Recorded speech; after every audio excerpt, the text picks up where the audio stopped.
This is Jeffrey Sachs, editor of Tradition. We hope you've been enjoying the Tradition podcast and all of our weekly digital content. But I'm also hoping that you'll subscribe to Tradition to get everything that we have to offer in our quarterly print journal of Orthodox Jewish thought. Becoming a subscriber is the only way to make sure you don't miss the best writing in the Orthodox world on the most timely and timeless topics. Visit traditiononline.org to get home delivery and digital access to all the content in our archives, from our founding in 1958 right up to our most recent issue. That's over 6 decades of our community's most incisive, impactful, and reflective writing and scholarship.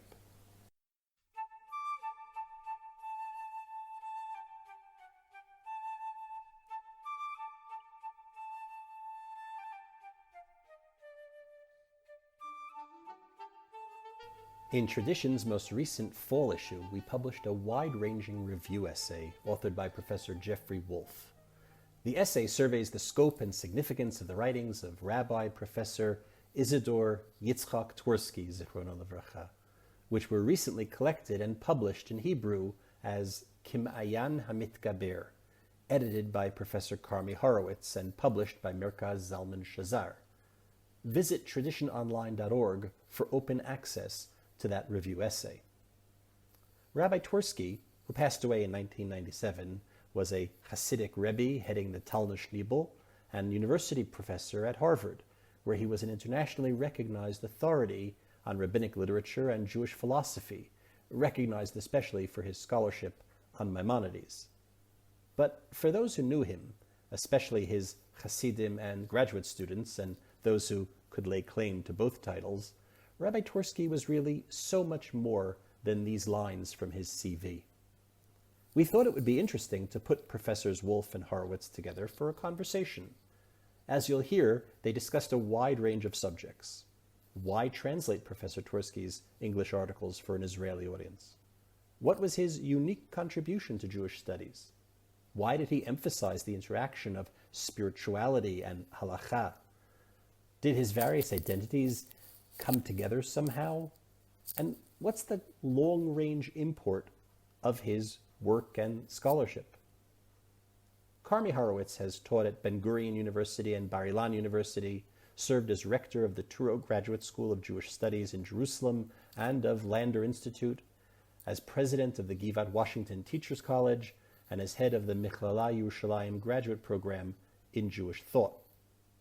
Jeffrey Woolf teaches in the Talmud department at Bar Ilan University and has published widely on an array of topics in Jewish history, literature, and thought.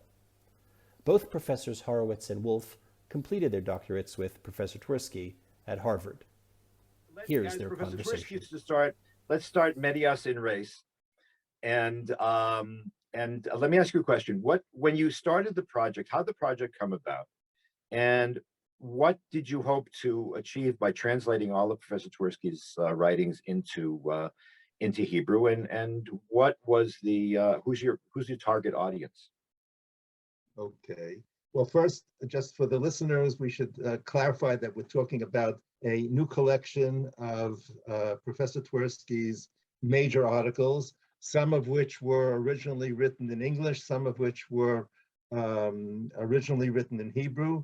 All of the English articles were translated into Hebrew, and they were put together in a volume of 31 articles, all in Hebrew, 760-page book. And the project started during Professor Twersky's lifetime. And a bit selfish from my point of view, because when I was teaching in various academic situations, I wanted to make his articles available to the Hebrew-speaking public. And the majority of them were in English. And Professor Twersky's English is not an easy read. He formulated his sentences with exquisite care, but the exquisite care made them very tight and required a great deal of unpacking in order to understand it. I'll interject that my wife often commented that, of course, Religion and Law is one of the most formative and repercussive articles he ever wrote. and I would assign it for two reasons. First, because I thought they should read it, and B, because in our department for a long time we had a requirement that in advanced courses you have to have a certain number of articles in English, and to which my wife would inevitably exclaim, "But that's not English.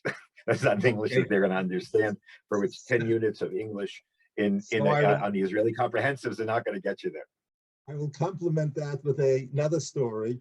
I met a few years ago towards the end of the production of the book with Mrs. Twersky, and I was telling her about the difficulties in translating her late husband's articles. And she smiled and she said, "Yes, I know. My husband used English in a very creative way." And the truth of the matter is that that creativity never often was not caught by some of the translators who would prefer to go in a literal way, which of course required a lot of corrections and a lot of different translators. They got better as we went along in order to make it accessible. Professor Twersky, when I proposed the project to him originally, said, "No, all Israeli academics can read my English." But then he realized that it's not the case, and he agreed to the translation. The first translated articles actually were translated during his lifetime. We had two of them that he actually saw before he passed away. And from his critical remarks on the translation, I realized that I had a big job ahead of me. Unfortunately, he passed away and was not able to supervise it, but I realized how carefully he would insist upon the translation. And I believe that in the end, we achieved a translation that, in a sense, made the articles more accessible, at least to Hebrew readers, than the English are to English readers. As a matter of fact, somebody told me that they read English fluently, but they prefer the Hebrew versions because it's been made more accessible. And we made it more accessible, yet being very strict on being loyal to the original terminology. That's certainly true. I would just add that Rabbi Hillel Goldberg, who is one of the editors of Tradition, I had the privilege of seeing an advanced copy of his book of collected essays, and he was profoundly influenced by Professor Twersky, and in his recollection of him, he mentioned something which can't by definition come out in the translation, is that he was I don't know what the word is. He loved to create rhymed couplets, and rhyming couplets of words, critical, conceptual, all these. A great deal of alliteration. A tremendous amount of alliteration. Yes, which which obviously came very easily to him because his writings are so rife with them that he can't have spent all that much time coming up with these. So these must have come quite naturally to him. They flowed out naturally from him. And of course, in the Hebrew, we couldn't catch the alliteration, but even in his Hebrew writings, he would use alliteration in the Hebrew. In other words, he was very, very, he had a tremendous aesthetic view of language and how it's presented, and we tried to preserve it in the Hebrew to the best of our ability. But in any case, the main goal of putting all these articles together is, first of all, most of them appeared in out-of-the-way places that are not ordinarily accessible. They were in Jubilee volumes in memory of this person or another one. Those are the kind of books that appear once and then disappear from the shelves. They were in some periodicals that are also not easily available. And anybody who wanted to access his articles really had to search very hard. They were not easily accessible. So now we've presented all of the major articles together in one volume, which makes it accessible. But beyond that, the very fact that they all stand together produces something new. It's true that these articles already, the last one was written 25 years ago, but the view of the extent of his interests, of his knowledge, and the types of things that he was interested in hit the reader just by viewing the table of contents. When you see the table of contents and you see, we know that Professor Twersky was an expert on the Rambam, and indeed 14 of the 31 articles are dedicated to the Rambam, but the others are all over the place. And they touch on important halachic scholars, they touch on intellectual history, they touch on halakha and meta halakha, which we'll talk about eventually, and also contemporary issues like Zionism and Jewish studies in the modern era are included in the volume. So you see a very wide range of topics, and of course the content of each one is very thorough and very deep. I think I agree. I think that one point that should be emphasized to the listeners is the fact that while he was very well, certainly concentrated on the Rambam, and everything at the end of the day came down to the Rambam. In fact, I remember when I presented my own doctoral topic on Rabbi Joseph Colon in 15th century Italy, and I had a whole list of reasons why I thought he was worth writing on. And at the end, he said, he was a very fine student of the Rambam. And I just sat there going, idiot! I should have said that first. What's the matter with me? Anyways, my point is, but the point I wanted to make was, despite that focus, even the Rambam was brought to a large degree. He approached the Rambam in terms of the entire sweep of Jewish intellectual history. It's true, he was criticized for not emphasizing or not sufficiently fleshing out the Gaonic connection, but nevertheless, every single article is a study of everything that was ever said, or much that was said in different countries and different places by different people in different eras on the same issue, or how the point at Bar is echoed later, so that everything, there's always tremendous focus, but that focus is always in light of the totality of Jewish creativity and Jewish intellectual creativity. I mean, otherwise you wouldn't be able to. I mean, you have, for example, religion and law. He starts with a verse in Jeremiah, and he ends up with the Chafetz Chaim in the same footnote. That's a long time.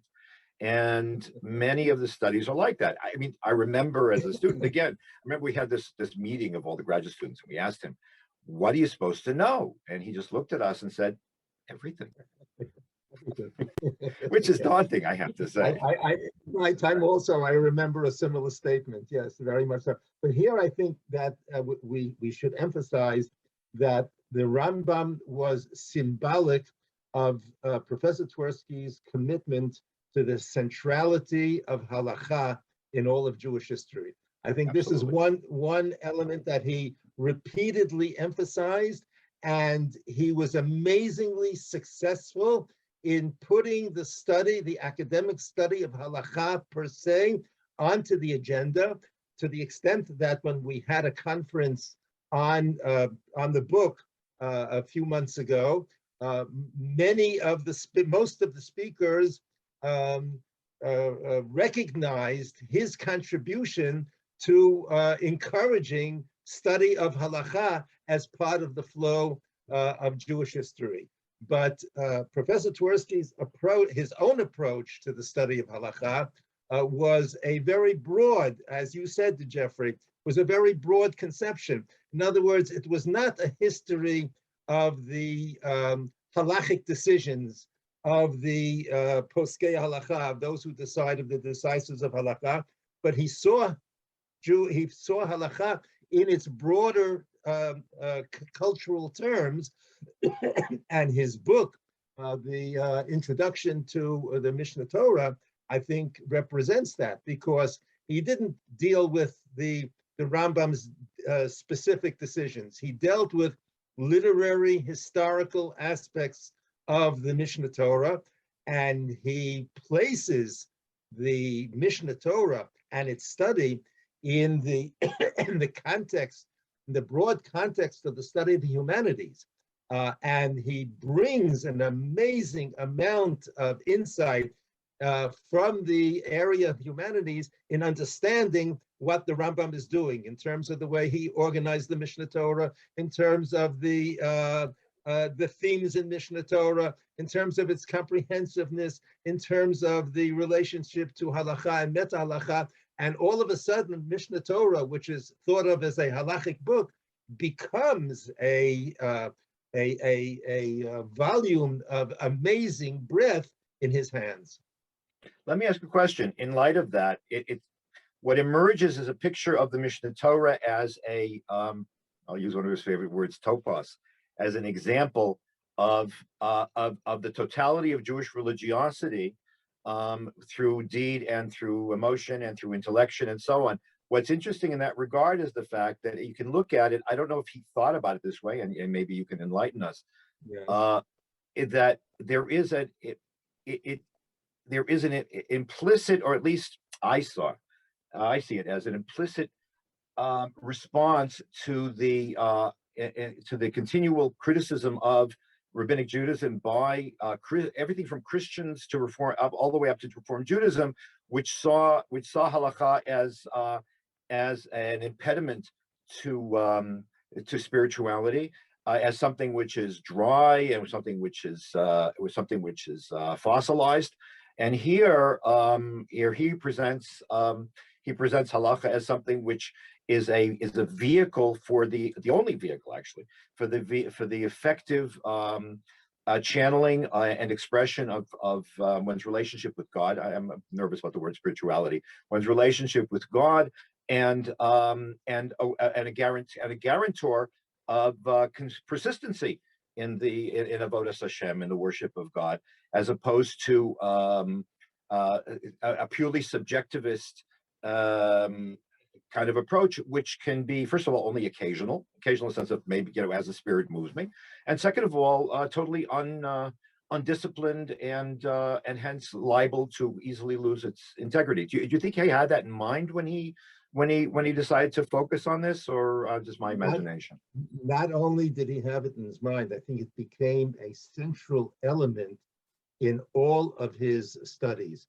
We have to remember that the basis for the academic study of Judaism began in the 19th century, and many of the originators of what was known as Wissenschaft des Judentums, right, the science of Judaism, came from a point of view that relegated halakha as a peripheral element in Judaism, and at best.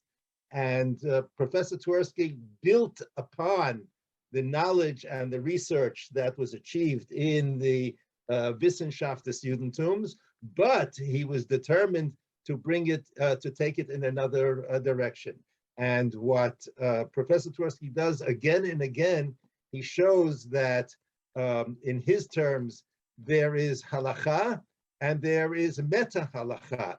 In other words, and meta halakha has been used in various ways, but his sense of it is that halakha requires additional intellectual investment in order to elicit from the halachic system, or next to the halachic system, a basis for spirituality that will complement the halakha. And indeed, he had a major project which he was not able to complete, to study this whole phenomenon throughout Jewish history. In the book, there are 3 or 4 articles along those lines, but he wasn't to complete it, and I guess he'll leave it for the next generation to take it to complete that. It makes me think of the 2 questions and a memory.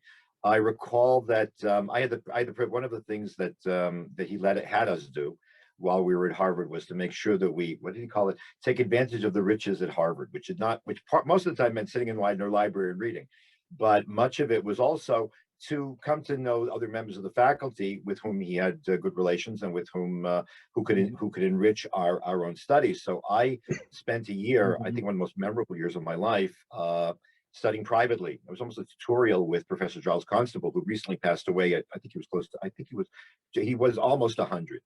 And they had planned, actually, he and Professor Constable had planned to write a book together on the ragged edges of medieval intellectual history, exploring specifically this issue of religiosity and spirituality and formal and ritual forms, which is interesting from the point of view of the Catholic Church that he studied and this. So he didn't set up when you said he brings the whole humanities to bear. That you have to see that was written very, very widely in terms of the way that he defined it. But that's not the point I wanted to make. One point was your point about the Wissenschaft origins of Jewish studies, which meant primarily Jewish studies for many, many years was overwhelmingly identified with Reform and later with conservative Judaism. Orthodox Jews, to a very, very minor degree, participated. Even they were suspect. Shir, who was the Shalom Yehuda Rappaport, who was the son-in-law of the Ktos HaChoshen, and I remember we once had a student at Harvard who was writing about Shir, and when that person saw the picture of Shir with a Shtreimel and a Talne Shtibel copy, that person almost like wanted to drop dead because they didn't know that Shir had been sehr familiar with long days.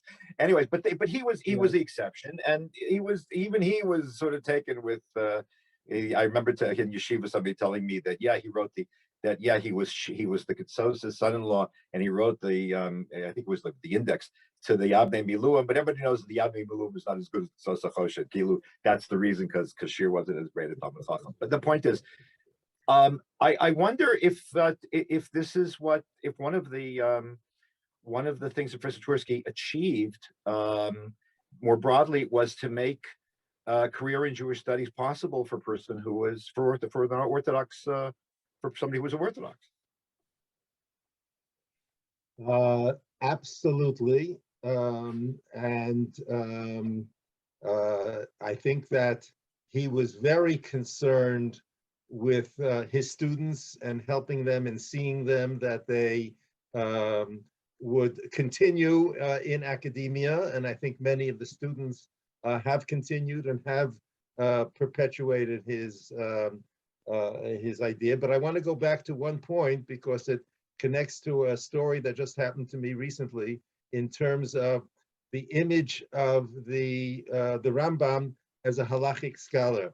I was teaching a class recently on Zoom in Argentina, actually, and in my introduction, I cited two views of the Rambam, which appear actually in chapter 6 of the book, and they note the kedushato v'chasiduto shel harambam, his saintliness and his holiness.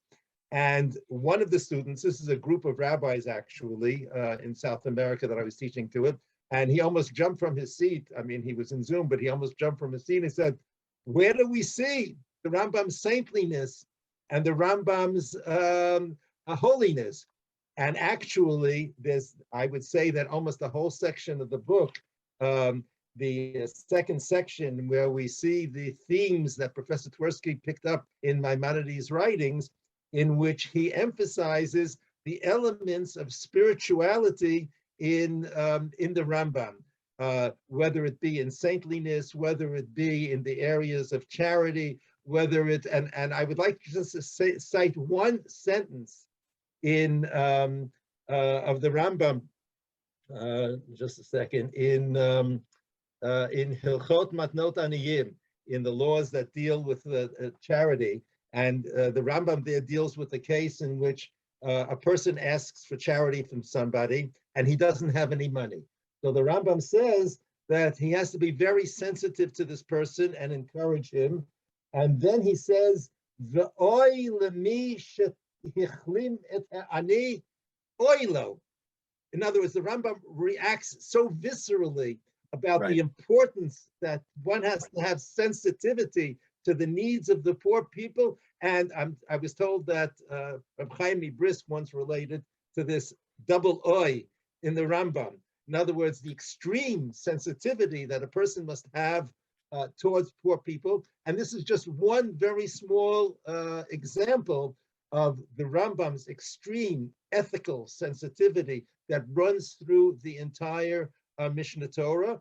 And that was part of his vision of halakha containing a great deal of ethical issues, and I'll use the word spiritual because I think it is spiritual notions throughout the Mishnah Torah and throughout his works. No, the word for my objection to the word spirituality is it's usually used in a desiccated form to mean some kind of like amorphous whatever without any connection to God. I'm not into God, I'm into spirituality. Well, hello. I mean, that's what it is. Yeah.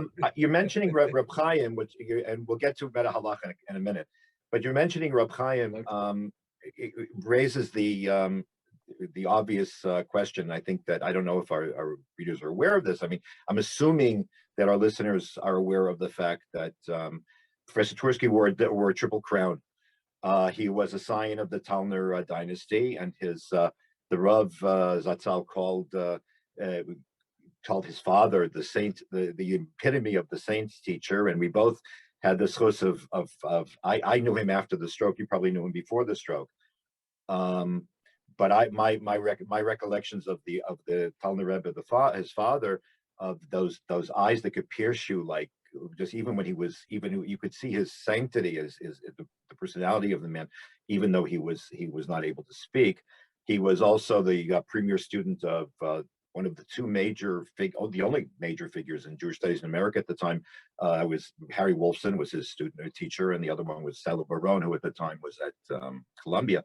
And of course, he was Rav Soloveitchik's son-in-law. And I having spent many, many years, we told me knew the Rav as well, and knew the Rav informally as well. I can't help but seeing Professor Twersky mentions in the beginning of his first book of Rabbinic about the impact of his father-in-law on him and on his life has been incalculable or immeasurable, I think is the word. And I can't help but thinking that to a certain degree, Professor Twersky sort of mapped out historically, using the tools of history of ideas, a major focus or major axis of the Rebbe's writings of the absolute need to instill the halakha, what he would, I think, probably call the halachic gesture, with emotional and spiritual and religious and ethical and intellectual content. Otherwise, the halachic gesture is woefully insufficient. So I wonder. I mean, I don't know who got what idea from whom, but I get the strong impression that they're two sides of, in a significant degree, two sides of the same coin. I'm glad that you mentioned that fact of the triple crown that he wore, because I think that made him very, very unique in the history of Jewish studies. A personality that drew from the academic study of Judaism, who was close to the major Talmudic scholar of the generation, Rabbi Soloveitchik, who was his father-in-law. And incidentally, he learned with his father-in-law every Friday for 30 years. I know. I tried to get a Friday morning appointment with him. I'm sorry? I called the Rav, and I wanted an appointment with him on a Friday morning. And he said, no, I can't do it. He couldn't. Correct. Didn't know. I didn't know about the Chavruz at the time. Yes, and that, put it this way, not only in the Ravid and even the introduction to the Mishnah Torah, I mean, just one sentence. He talks about his father-in-law, benefited from his immense, genuinely effervescent learning, and was warmed by his unfailing devotion. And, of course, his training with Harry Wolfson, perhaps the greatest historian of Jewish philosophy at Harvard University. But the student, Professor Twersky, took the Litauer chair, which was given originally to Harry Wolfson, and he received it after Wolfson retired. He took it in a completely different direction. Whereas Harry Wolfson saw as philosophy as the bridge to the humanities generally, and that's how to fit Jewish studies, independent Jewish studies in the university, Professor Twersky insisted on bringing halakha. And the fact that a student of Wolfson wrote his doctoral dissertation on the Ravid who was the major halachic scholar at the time, much older than the Rambam, and of course critiqued the Rambam as well, but a study of halachic scholar showed the centrality of halakha. Now, despite the fact that he drew from his father-in-law, he drew from his father as well, and the Rabbi Twersky was the Talne Rebbe in Boston, and he had a Beis Medrash, and he had a Shalashudis, and he gave a Shir in Gemara. So he was very deeply entrenched in his Beit Midrash. He was very deeply entrenched in his Harvard chair. And as a matter of fact, he initiated a great deal in the area of Jewish studies at Harvard University, setting up the Center of Jewish Studies, making it a major focus of conferences and studies and volumes that were produced during his reign as the chairman of the Center of Jewish Studies. And of course, a loyal student of his father-in-law. And of course, we know that one of the themes of Rabbi Soloveitchik's writings deal with issues of spirituality, that deals with the experience, the existential experience of mitzvot. And I think that element influenced the son-in-law as well as seeking it out in his way. Not exactly the way Rabbi Soloveitchik did it, but he the Rav, if anything, was not. He was not. I remember two things just about the Rav, in contrast to Professor Twersky. On one, and I usually don't tell third-hand stories about the Rav, but in both these cases that I was there and I was involved. Once the Rav asked who was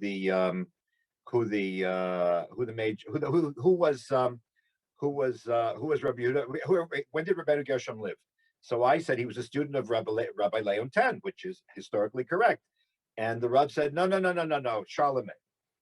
Because the Rav was quoting for our listeners, there's a tradition that's brought down by the Rokeach that the great migration north from Italy from Italy to Germany was the time of Charlemagne, and so that's what the Rav said. So so obviously history. He wasn't just in Rabbi Leon Ten, who was the mysterious rabbi, a teacher of Rabbi Gershom. The other time, I met him at the Twersky's house, and he asked me what I was doing there. So I said I came to bring a chapter of my doctorate, and he was happy. He says, "What are you writing about?" I said, Maharik. He says, "Oh yeah, Chachmei Ashkenaz." And he walked on. So here I'm writing, hundreds of pages, and he reduced it all to one word because it's, one part of Chachmei Ashkenaz, and where he lived wasn't all that important. So it's definitely a contrast. But let's come back to this question of history, halakha and meta halakha, because at a certain degree, the word meta halakha is bandied around a lot. And I think I was under the impression that Professor Twersky invented it. That he coined the phrase. He certainly was the one who made it popular, especially in I keep getting words that he used to use all the time, in a Protean highly repercussive article that he published in 1970.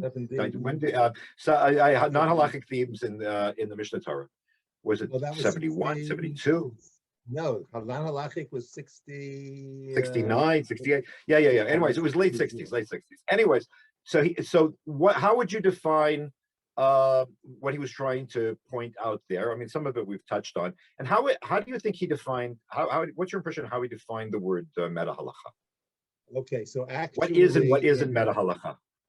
He has one of his outstanding articles. I mean, of course they all are, but one really impressive article is an article called Talmudists, Philosophers, Kabbalists, The Quest for Spirituality in the 16th Century.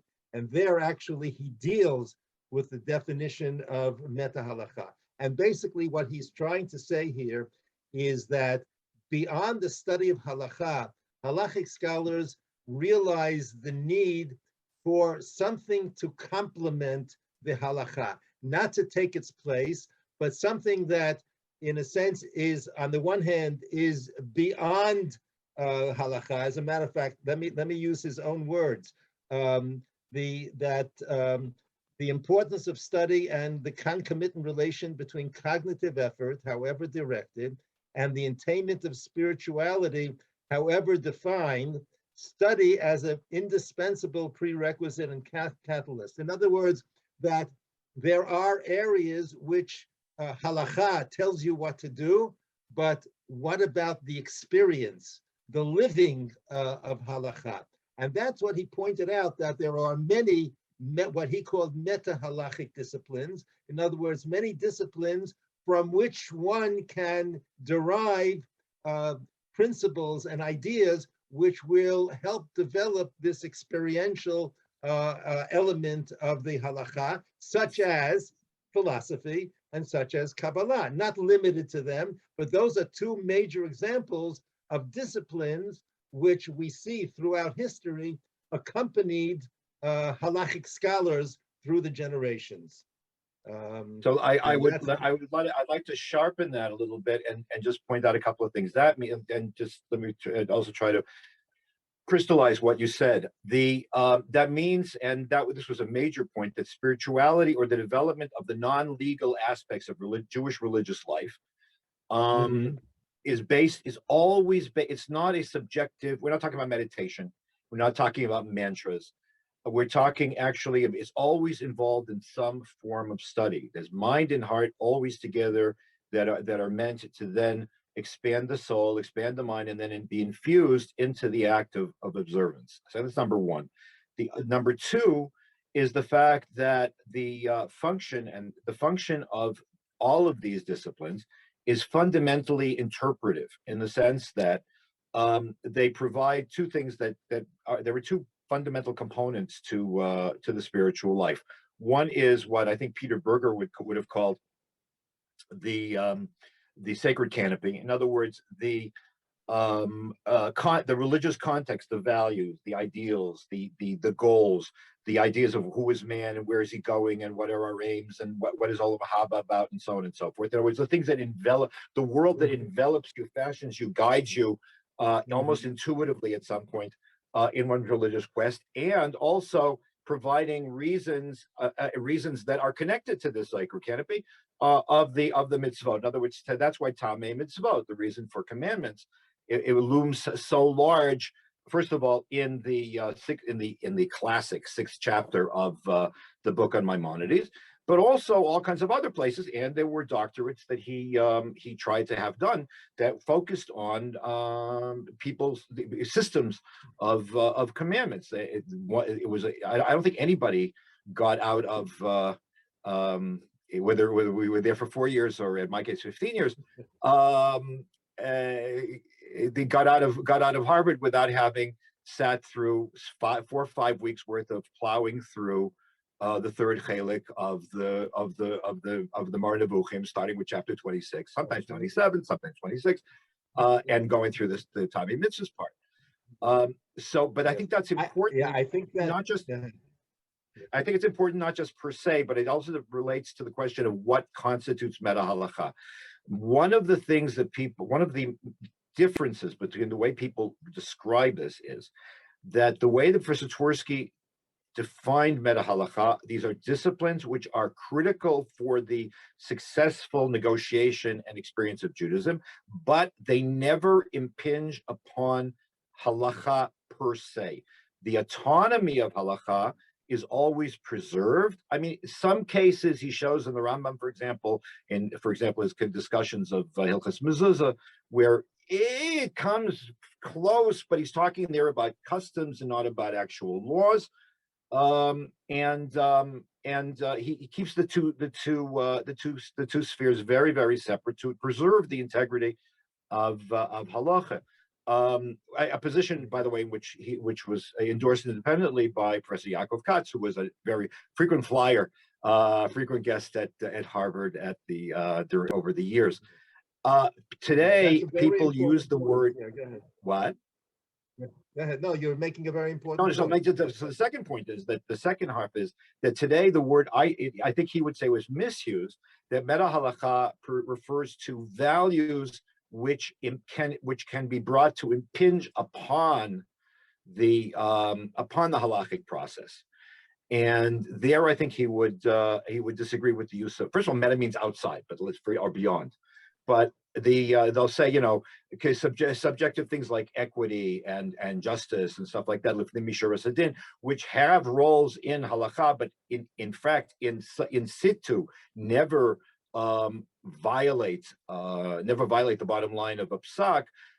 In more liberal discussions, they'll use meta halakha and say, well, we have meta halakha, and therefore we can change halakha.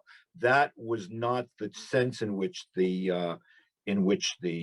word is used, the term is used by Professor Twersky in his writings. Definitely. I'd like 2 comments on what you said, and I agree with everything that you said. I would say, first of all, the issue of meta halakha as being an independent but intellectual discipline. As a matter of fact, in that article that I just cited, in a long footnote, he quotes the Mesilat Yesharim, where the Mesilat Yesharim says that saintliness, that Hasidut, is not saying Pirkei Tehillim and fasting and all kinds of exercises like that. It requires intellectual effort of study in order to achieve this level of Hasidut. So I think that was a very important aspect for Professor Twersky in understanding the nature of meta halakha. And also what he insisted on is that philosophy, Jewish philosophy, exists as an independent discipline that can be studied, and the history of Kabbalah is an independent discipline that can be studied, but they can also be seen as areas that provide the halakha with a horizon that gives expression to important spiritual and existential values. And what he wanted to show is that overwhelmingly, halachic scholars recognize this. There were halachic scholars that did take exception, and there were periods of time in Jewish history in which the focus in many of the yeshivot, and if you take 19th century, Lita was also to a certain extent like that, a focus of exclusive Talmudism.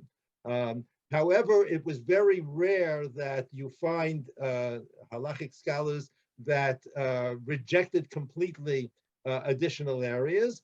They were suspicious. For example, one of Professor Twersky's examples is the Musar movement, that Rabbi Yisrael Salanta wanted to introduce Musar into the yeshivot in Eastern Europe, and he was thrown out of the Beit Midrash. They didn't want to hear of anything that will distract students from the exclusive study of Talmud. So you see. Well, I think we should give a little bit of credit to Reb Chaim Volozhiner. One of the things is you're from the Doros HaRishonim and I'm from the B'yamei HaBeinayim, because they were also Doros HaChronim.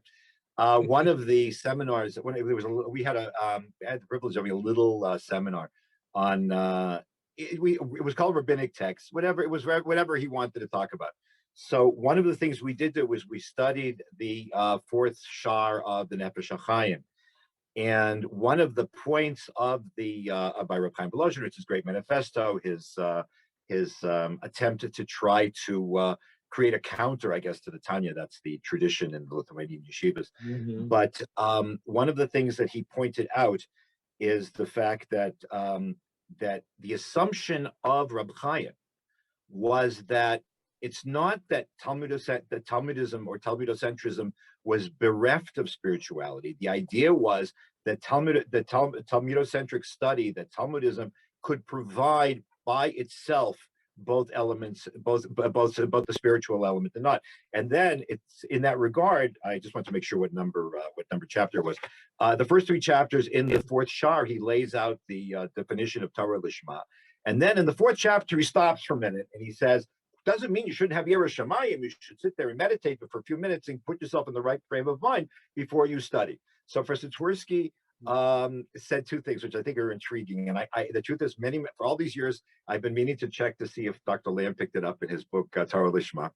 He said you could read, he used to define, parenthetic statements, that if you can find a statement in a book and you pull out the statement and the paragraph or the sentence still flows, that's a parenthetic statement. He says, if you read the Nefesh HaChaim, it looks like chapter 4 was sort of like added later because you can go from 3 to 5 without missing a beat. So he says he thought that what happened over here was Reb Chaim actually began to have second thoughts about the ability of pure Talmud study to be able to provide the kind of spiritual ambiance in which Talmud Torah is also an act of worship. So he sort of stuck it in and said, but don't think that, this isn't whatever. But apropos, we're coming close. Yes. I'd just like to add one important aspect of Professor Twersky's scholarship, and that's the wide range of types of Jewish literature which he saw as important. In other words, it wasn't only Talmud, halakha, philosophy and Kabbalah, but he would have classes in poetry, in ethical literature, in biblical exegesis, in sermon literature, in polemics.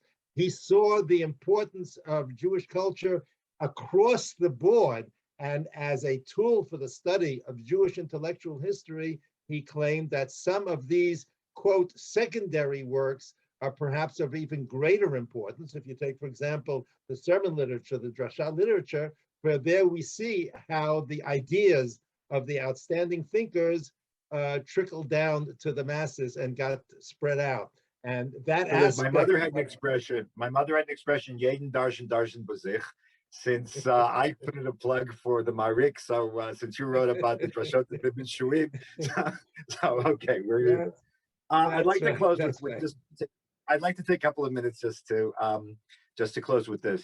The Rambam in the Moreh Nevuchim makes the startling assumption or assertion that prayer, that vocalized prayer is something of a concession to human beings. That ultimately really language collapses in the face of God, and it's actually a tremendous gift that God gave us the opportunity to be able to talk, because really it's an incomprehensible activity that we indulge in when we pray. Silence was one of the Professor Twersky's favorite modes of being. He mentions his silence. His silence is about, in the introduction to the book, that only Dr. Atara Twersky really understood his silences. But the silences that he manifested in as our teacher set a very high bar. Made the experience of studying with him very, very exacting.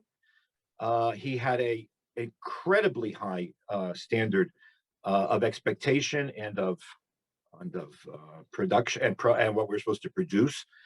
And I was wondering, I know that as hard as it was, I know that it made me I think it made me a better scholar, maybe a better person, maybe a better I think it certainly helped my learning. The question is, nowadays, when we see students more as consumers than as disciples, and as those who are obligated to be mishabed themselves to their teachers, the question is whether the kind of approach that we grew on, is it still possible, and is it retrievable? Put it this way, I think that to a certain extent, he used silence, but not in a negative sense, but in a sense of a creative sense, meaning that the importance of carefully formulating whatever you're going to say. And if you say something, then it has to have meaning, it has to have content.